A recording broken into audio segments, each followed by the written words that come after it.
और देश प्रदेश में अब अगली खबर प्रदेश की राजधानी लखनऊ से है।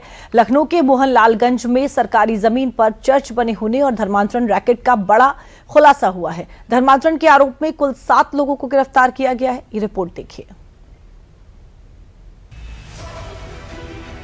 सरकारी जमीन का अवैध कब्जा, धर्मांतरण की आड़ में चंगाई सभा का खेल और विरोध के बाद प्रशासन का कड़ा एक्शन। दरअसल लखनऊ के मोहनलालगंज के बदेसुआ गांव में सरकारी जमीन पर बने चर्च को लेकर प्रशासन ने जांच तेज कर दी है। राजस्व अभिलेखों में ये जमीन नवीन पर्ती और चारगाह के रूप में दर्ज है। तहसीलदार ने मौके पर पैमाइश कराकर डीएम को रिपोर्ट सौंप दी है, जिसके बाद चर्च के केयरटेकर और पादरी को बेदखली का नोटिस देकर अवैध कब्जे पर बुलडोजर चलाने की तैयारी की जा रही है। आखिर कैसे चल रहा था ये पूरा अवैध खेल, आइए जानते हैं।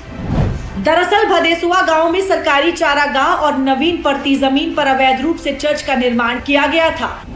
बता दें कि इस मामले में मंगलवार को जब राजस्व टीम पैमाइश करने पहुंची थी, तब कुछ लोगों के विरोध के कारण टीम को लौटना पड़ा था। लेकिन मामले की गंभीरता को देखते हुए उच्च अधिकारियों के निर्देश पर तहसीलदार मौके पर पहुंचे और पैमाइश पूरी कर रिपोर्ट डीएम को भेजी। पुलिस के मुताबिक धर्मांतरण के आरोप में कुल 7 लोगों को गिरफ्तार किया गया है। जांच में सामने आया कि गिरोह के निशाने पर गरीब और दलित परिवार के लोग रहते थे। वहीं पूछताछ में पता चला है कि आरोपी गनियार स्थित चर्च के दिशा निर्देशों पर काम कर रहे थे। प्रशासन के मुताबिक सरकारी जमीन पर अवैध कब्जे और धर्मांतरण दोनों मामलों पर सख्ती बरती जा रही है। देखिए, मोहनलालगंज में जो है कुछ दिन पहले एक प्रार्थना पत्र प्राप्त हुआ था, जिसमें धर्मांतरण की जो है अवैध रूप से उसकी बात आई थी। उसमें तत्काल हम लोगों ने सुसंगत धाराओं में अभियोग पंजीकृत करते हुए उसमें 7 अभियुक्तों को अरेस्ट करके उसमें जेल भेजा था। उसमें साइंटिफिक विवेचना जो है वो कराई जा रही है और साक्ष्यों के आधार पर उसमें हम लोग फाइनेंशियल ट्रेलिंग से लेकर के सभी बिंदुओं को हम लोग शामिल करते हुए उसमें विवेचना जो है वो कर रहे हैं।